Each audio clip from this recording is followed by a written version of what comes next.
Jadi topik hari ini mungkin sering dibicarakan, tapi jarang dibahas dengan benar, yaitu tentang seks di luar nikah pada remaja dan dampaknya untuk masa depan. Banyak yang menganggap ini biasa Kak, atau cuma soal perasaan, padahal dampaknya bisa panjang dan serius. Hari ini aku gak sendiri, sebelumnya perkenalkan namaku Zahro dan di sampingku ada narasumber yang sangat hebat, Kak Neneng. Halo semuanya, perkenalkan aku Neneng. Nah, Kak Neneng ini akan menjelaskan dari sisi kesehatan dan edukasi. Biar gak lama-lama, langsung aja kita mulai. Nah, Kak, apa sih sebenarnya yang dimaksud dengan seks di luar nikah, terutama pada remaja? Nah, seks di luar nikah adalah hubungan seksual yang dilakukan tanpa ada ikatan pernikahan yang sah. Pada remaja, perilaku ini sering terjadi bukan karena kesiapan, tetapi ada rasa ingin tahu dan dorongan emosi dan juga pengaruh lingkungan. Nah, selanjutnya nih Kak, apa sih faktor yang biasanya memicu remaja untuk melakukan hal tersebut? Nah, ada beberapa faktor nih Kak Zara. Yang pertama, kurangnya edukasi kesehatan reproduksi. Yang kedua, pengaruh media dan pergaulan. Yang ketiga, pacaran yang tidak sehat. Yang keempat, kurangnya pengawasan dan komunikasi dari orang tua.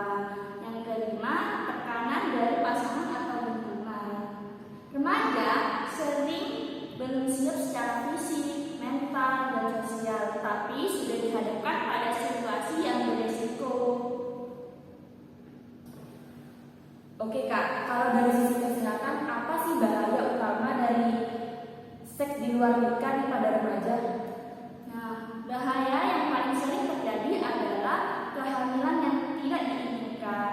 Kehamilan pada usia dini atau pada usia remaja berisiko tinggi karena organ reproduksi belum siap sepenuhnya.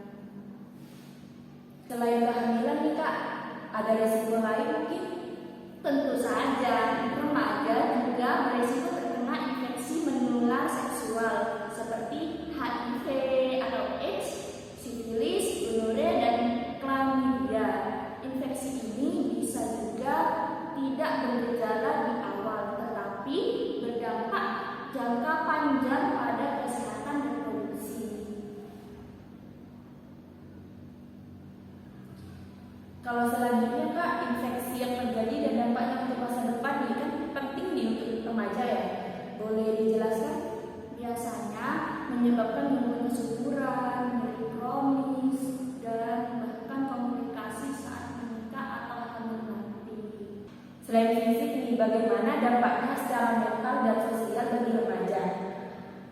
Nah, teman-teman, untuk secara psikologis ini remaja bisa mengalami stres berat, rasa bersalah dan penyesalan, cemas yang berlebihan, serta depresi. Untuk secara sosial bisa muncul stigma dari lingkungan, putus sekolah, hubungan keluarga terganggu, dan masa depan pendidikan baik pendidikan maupun karir biasanya juga terlambat atau terhambat. Oh gitu ya Kak, jadi dampaknya bukan hanya untuk sekarang aja ya. Betul, satu keputusan di masa remaja bisa mempengaruhi seluruh fase di kehidupan berikutnya.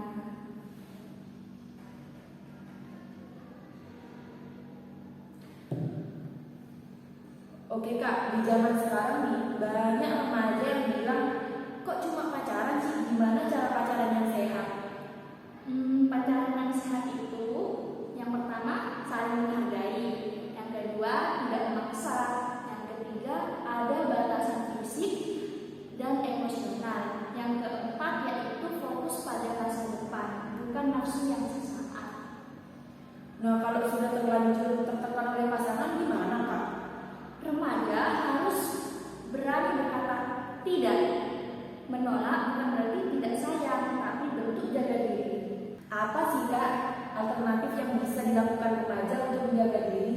Nah, untuk menjaga diri, kalian bisa isi waktu dengan kegiatan positif, perkuat nilai diri, dan cari informasi kesehatan tentang reproduksi dari tenaga kesehatan. Oke, menjaga diri bukan bukan berarti kolot ya Kak. Nah oke teman-teman, tubuh dan masa depan kalian sangat berharga. Jangan biarkan masa ini tahu sesaat merusak mimpi besar kalian di masa depan. Oke Kak, karena sudah di penghujung acara nih ya.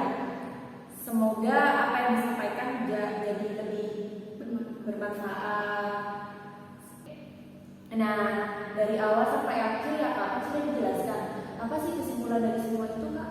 Nah, kesimpulannya yaitu menjaga diri dari perilaku berisiko termasuk seks di luar nikah bukan berarti membatasi kebebasan, tetapi merupakan bentuk tanggung jawab dan kepedulian terhadap diri sendiri.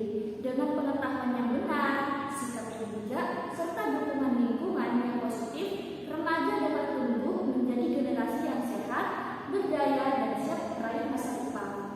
Oke teman-teman, kesehatan reproduksi adalah bagian kesehatan yang secara keseluruhan. Jangan ragu untuk mencari informasi yang benar dari tenaga kesehatan dan sumber terpercaya. Ingat, masa depan kalian sangat berharga. Terima kasih untuk Kak Neneng untuk podcast kali ini ya. Ya Kak. Semoga apa yang dibicarakan bermanfaat untuk kita semua. Undur diri, saya Zahro. Saya Nenek. Sampai jumpa di podcast